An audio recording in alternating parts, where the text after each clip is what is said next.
Hi guys, I'm going to read another chapter from Anne of Green Gables, and we are now in chapter 16.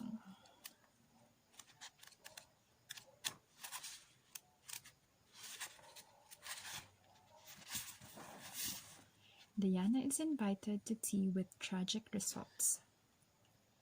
October was a beautiful month at Green Gables, when the birches in the hollow turned as golden as sunshine, and the maples behind the orchard were royal crimson, and the wild cherry trees along the lane put on the loveliest shades of dark red and bronzy green, while the fields sunned themselves in aftermaths. Anne revelled in the world of color about her. "Oh, Marilla!" she exclaimed one Saturday morning, coming dancing in with her arms full of gorgeous bows. "I'm so glad I live in a world where there are Octobers. It would be terrible if we just skipped from September to November, wouldn't it? Look at these maple branches. Don't they give you a thrill, several thrills? I'm going to decorate my room with them." "Messy things," said Marilla, whose aesthetic sense was not noticeably developed. "You clutter up your room entirely too much with out-of-door stuff, Anne. Bedrooms were made to sleep in. Oh, and dream in too, Marilla. And you know one can dream so much better in a room where there are pretty things. I'm going to put these bows in the old blue jug and set them on my table. Mind you don't drop leaves all over the stairs then. I'm going to a meeting of the Aid Society of Carmody this afternoon, Anne, and I won't likely be home before dark. You'll have to get Matthew and Jerry their supper, so mind you don't forget to put the tea to draw until you sit down at the table as you did last time." "It was dreadful of me to forget," said Anne apologetically, "but that was the afternoon I was trying to think of a name for Violet Vale, and it crowded other things out. Matthew was so good. He never scolded a bit. He put the tea down himself and said we could wait a while as well as not. And I told him a lovely fairy story while we were waiting, so he didn't find the time long at all. It was a beautiful fairy story. Marilla, I forgot the end of it, so I made up an end for it myself, and Matthew said he couldn't tell where the join came in." "Matthew would think it all right, Anne, if you took a notion to get up and have dinner in the middle of the night. But you keep your wits about you this time, and I don't really know if I'm doing right. It may make you more addle-pated than ever. But you can ask Diana to come over and spend the afternoon with you and have tea here." "Oh, Marilla," Anne clasped her hands. "How perfectly lovely. You're able to imagine things after all, or else you'd never have understood how I've longed for that very thing. It will seem so nice and grown-uppish. No fear of my forgetting to put the tea to draw when I have company. Oh, Marilla, can I use the rosebud spray tea set?" "No, indeed. The rosebud tea set? Well, what next? You know I never use that except for the minister or the aides. You'll put down the old brown tea set. You can open the little yellow crock of cherry preserves. It's time it was being used anyhow. I believe it's beginning to work. And you can cut some fruitcake and have some of the cookies and snaps. I can just imagine myself sitting down at the head of the table and pouring out the tea," said Anne, shutting her eyes ecstatically, "and asking Diana if she takes sugar. I know she doesn't, but of course I'll ask her just as if I didn't know. And then pressing her to take another piece of fruitcake and another helping of preserves. Oh, Marilla, it's a wonderful sensation just to think of it. Can I take her into the spare room to lay off her hat when she comes, and then into the parlor to sit? No, the sitting room will do for you and your company. But there's a bottle half full of raspberry cordial that was left over from the church social the other night.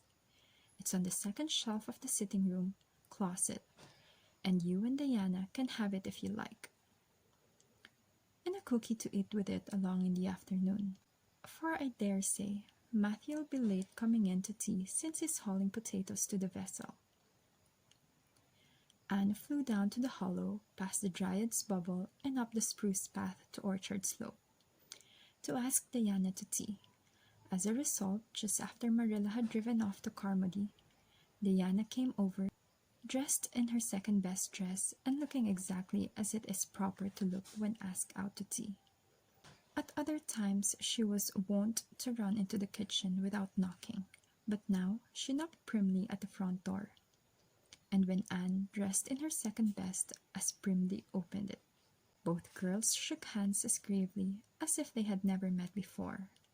This unnatural solemnity lasted until after Diana had been taken to the east gable to lay off her hat, and then had sat for 10 minutes in the sitting room, toes in position.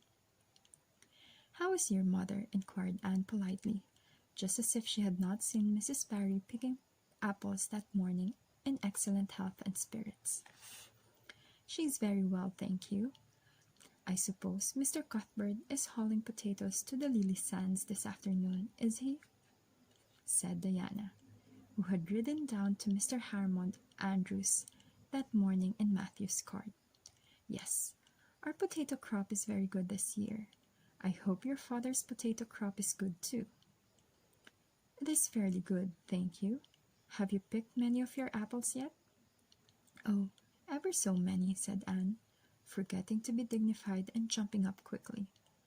"Let's go out to the orchard and get some of the red sweet things. Diana, Marilla said we can have all that are left on the tree. Marilla is a very generous woman.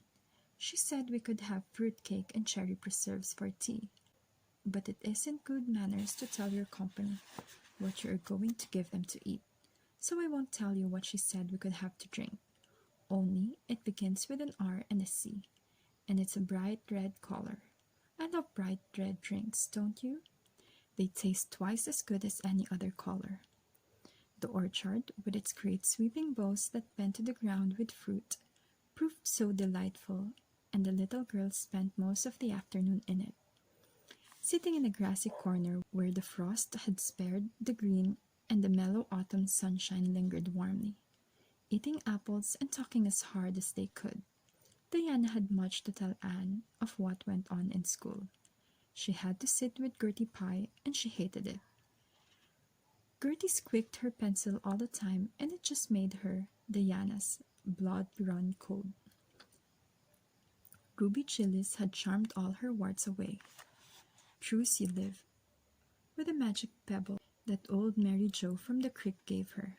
You had to rub the warts with a pebble and then throw it away over your left shoulder at the time of the new moon, and the warts would all go. Charlie Sloane's name was written up with M. White's on the porch wall, and M. White was awful mad about it. Sam Bolter had sassed Mr. Phillips in class, and Mr. Phillips whipped him, and Sam's father came down to the school and dared Mr. Phillips to lay a hand on one of his children again. And Mattie Andrews had a new red hood and a blue crossover with tassels on it, and the airs she put on about it were perfectly sickening. And Lizzie Wright didn't speak to Mammy Wilson because Mammy Wilson's grown-up sister had cut out Lizzie Wright's grown-up sister with her beau. And everybody missed Anne so, and wished she'd come to school again, and Gilbert Blythe. But Anne didn't want to hear about Gilbert Blythe. She jumped up hurriedly and said, "Suppose they go in and have some raspberry cordial." Anne looked on the second shelf of the sitting-room pantry, but there was no bottle of raspberry cordial there. Search revealed it was away back on top of the shelf. Anne put it on a tray and set it on the table with a tumbler. "Now, please help yourself, Diana," she said politely. "I don't believe I'll have any just now. I don't feel as if I wanted any after all those apples." Diana poured herself out a tumblerful, looked at its bright red hue admiringly, and then sipped it daintily. "That's awfully nice raspberry cordial, Anne," she said. "I didn't know raspberry cordial was so nice. I'm real glad you like it. Take as much as you want. I'm going to run out and stir the fire up. There are so many responsibilities on a person's mind when they're keeping house, isn't there? When Anne came back from the kitchen, Diana was drinking her second glassful of cordial, and being entreated thereto by Anne. She offered no particular objection to the drinking of a third. The tumblerfuls were generous ones, and the raspberry cordial was certainly very nice. "The nicest I ever drank," said Diana. "It's ever so much nicer than Mrs. Lynde's, although she brags of hers so much. It doesn't taste a bit like hers." "I should think Marilla's raspberry cordial would probably be much nicer than Mrs. Lynde's," said Anne loyally. "Marilla is a famous cook, and she's trying to teach me to cook, but I assure you, Diana, it is uphill work. There's so little scope for imagination in cookery. You just have to go by rules. The last time I made a cake, I forgot to put the flour in. I was thinking the loveliest story about you and me, Diana. I thought you were desperately ill with the smallpox, and everybody deserted you. But I went boldly to your bedside and nursed you back to life. And then I took the smallpox and died, and I was buried under those poplar trees in the graveyard, and you planted a rose bush by my grave and watered it with your tears. And you never, never forgot the friend of your youth who sacrificed her life for you. Oh, it was such a pathetic tale, Diana. The tears just rained down over my cheeks while I mixed the cake. But I forgot the flour, and the cake was a dismal failure. Flour is so essential to cakes, you know." Marilla was very cross, and I don't wonder. I'm a great trial to her. She was terribly mortified about the pudding sauce last week. We had a plum pudding for dinner on Tuesday, and there was half the pudding and a pitcher full of sauce left over. Marilla said there was enough for another dinner and told me to set it on the pantry shelf and cover it. I meant to cover it just as much as could be, Diana. But when I carried it in, I was imagining I was a nun. Of course, I'm a Protestant, but I imagined I was a Catholic, taking the veil to bury a broken heart in cloistered seclusion. And I forgot all about covering the pudding sauce. I thought of it next morning and ran to the pantry. Diana, fancy if you can my extreme horror at finding a mouse drowned in that pudding sauce. I lifted the mouse out with a spoon and threw it out in the yard. And then I washed the spoon in 3 waters. Marilla was out milking, and I fully intended to ask her when she came in if I'd give the sauce to the pigs. But when she did come in, I was imagining that I was a frost fairy going through the woods, turning the trees red and yellow, whichever they wanted to be. So I never thought about the pudding sauce again, and Marilla sent me out to pick apples. Well, Mr. and Mrs. Chester Ross from Spencervale came here that morning. You know, they are very stylish people, especially Mrs. Chester Ross. When Marilla called me in, dinner was all ready and everybody was at the table. I tried to be as polite and dignified as I could be, for I wanted Mrs. Chester Ross to think I was a ladylike little girl, even if I wasn't pretty. Everything went right until I saw Marilla coming with a plum pudding in one hand and the pitcher of pudding sauce warmed up in the other. Diana, that was a terrible moment. I remembered everything that I just stood up in my place and shrieked out, "Marilla, you mustn't use that pudding sauce. There was a mouse drowned in it. I forgot to tell you before." Oh, Diana, I shall never forget that awful moment if I live to be 100. Mrs. Chester Ross just looked at me, and I thought I would sink through the floor with mortification. She is such a perfect housekeeper, and fancy what she must have thought of us. Marilla turned red as fire, but she never said a word then. She just carried that sauce and pudding out and brought in some strawberry preserves. She even offered me some, but I couldn't swallow a mouthful. It was like heaping coals of fire on my head. After Mrs. Chester Ross went away, Marilla gave me a dreadful scolding. "Why, Diana, what is the matter?" Diana had stood up unsteadily. Then she sat down again, putting her hands up to her head. I'm I'm awful sick, she said a little thickly. I I must go right home. Oh, you mustn't dream of going home without your tea, cried Anne in distress. I'll get it right off. I'll go and put the tea down this very minute. I must go home, repeated Diana stupidly, but determinedly. Let me get you a lunch anyhow, implored Anne. Let me give you a bit of fruitcake and some of the cherry preserves. Lie down on the sofa for a little while, and you'll be better. Or do you feel bad? I must go home, said Diana, and that was all she would say. In vain, Anne pleaded. I never heard of company going home without tea, she mourned. Oh, Diana, do you suppose that it's possible you're really taking the smallpox? If you are, I'll go and nurse you. You can depend on that. I'll never forsake you. But I do wish you'd stay till after tea. Where do you feel bad? I'm awful dizzy, said Diana. And indeed she walked very dizzily. Anne, with tears of disappointment in her eyes, got Diana's hat and went with her as far as the Barry yard fence.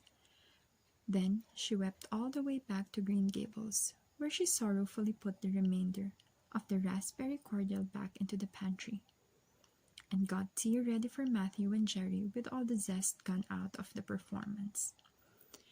And that's it for Chapter 16, Part 1. Thank you for listening. Bye.